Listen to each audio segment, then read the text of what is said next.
Salut tout le monde, j'espère que vous allez bien, heureux de vous retrouver.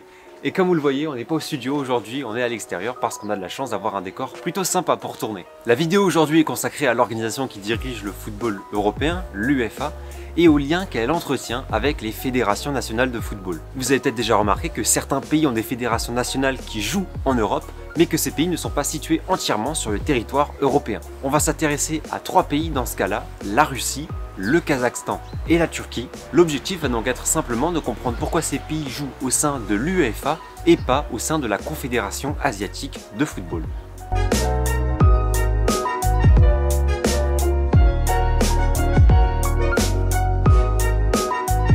Le premier exemple, c'est la Russie. La Russie, c'est un pays monumental qui a une superficie immense qui s'étend de l'Europe de l'Est jusqu'aux confins de l'Asie à la frontière de la Chine. La Russie a donc posé problème, et vous vous doutez pourquoi. Parce qu'une immense partie de son territoire est située en Asie, et non pas sur le continent européen.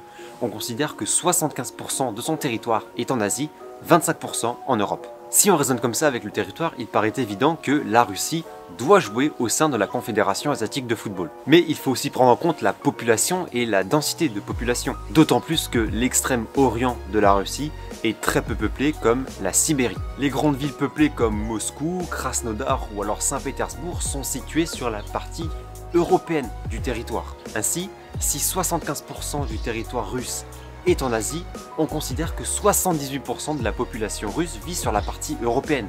Et là, ça change tout. La Russie est un membre historique de l'UEFA. Elle l'a été en 1954 au sein de l'URSS, puis dès 1992 en tant que Russie. Elle n'a jamais joué en Asie.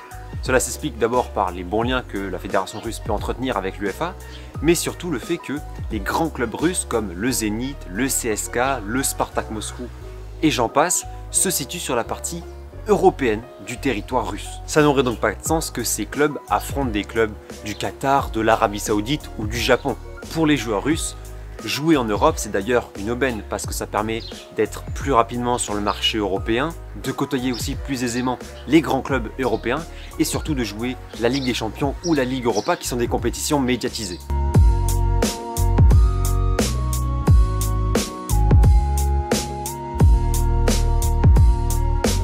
On passe au deuxième exemple, le Kazakhstan. C'est peut-être l'exemple le plus surprenant parce que pour le coup, le Kazakhstan a quasiment tout son territoire en Asie. On considère que c'est de l'ordre de 90% du territoire, d'autant plus que la capitale du Kazakhstan, autrefois Astana, aujourd'hui Nursultan, se situe assez loin des frontières ouest du pays. Le Kazakhstan jouait pour la Confédération asiatique de football jusqu'en 2002. Mais en 2002, il a passé un accord économique et financier avec l'UEFA qui lui a permis de rejoindre l'organisation. Cet accord économique et financier permet surtout de donner de la visibilité au club du Kazakhstan. On peut penser par exemple au FK Astana qui a découvert pour la première fois la Ligue des Champions lors de la saison 2015-2016, ce qui a permis au Kazakhstan de faire davantage parler de lui. Dans cet accord, il y a clairement un but politique de visibilité dans le monde du sport, d'autant plus qu'il est considéré comme un pays prometteur en termes de football avec un large territoire et donc la possibilité de trouver plus facilement des talents. Malheureusement pour les Kazakhs, l'équipe nationale déçoit. Elle n'a jamais rallié l'euro et ses phases de qualification ou ses parcours en Ligue des Nations sont des échecs cuisants, voire même catastrophiques. La Russie, la Turquie ou même des équipes comme la Géorgie réussissent mieux que le Kazakhstan au sein de l'UEFA. Il y a donc encore des progrès sportifs à aller chercher pour ce pays.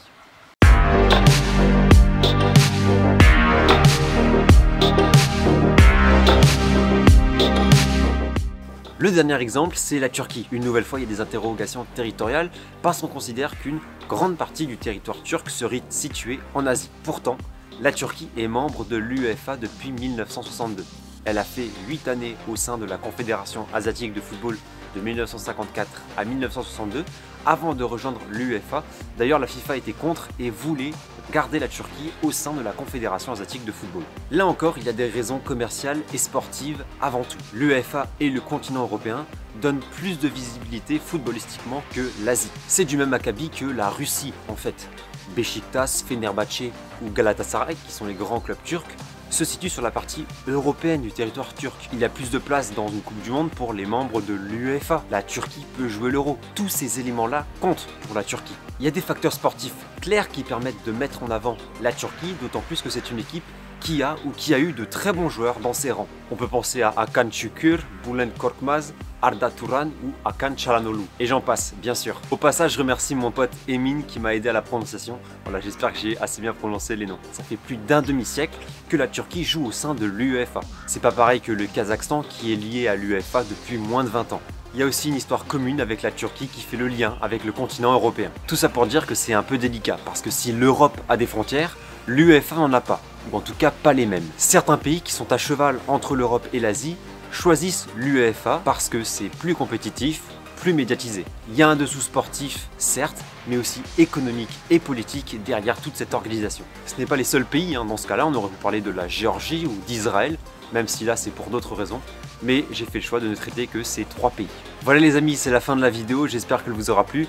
J'espère aussi que l'environnement dans lequel on a tourné aujourd'hui vous aura plu. N'oubliez pas le like si vous avez aimé et surtout abonnez-vous et activez la cloche pour ne rien manquer. C'est bientôt le retour de la Ligue des Champions sur la chaîne, donc il ne faudrait surtout pas louper ça. Et dans quelques semaines maintenant, mais je vous tiendrai au courant, on va lancer la série en route pour l'Euro. Merci pour votre fidélité à chaque fois. Si vous voulez nous retrouver et avoir des infos en exclusivité, ça se passe sur Twitter mais surtout Instagram. Tous les liens sont en description. On se revoit très vite. D'ici là, prenez soin de vous tous.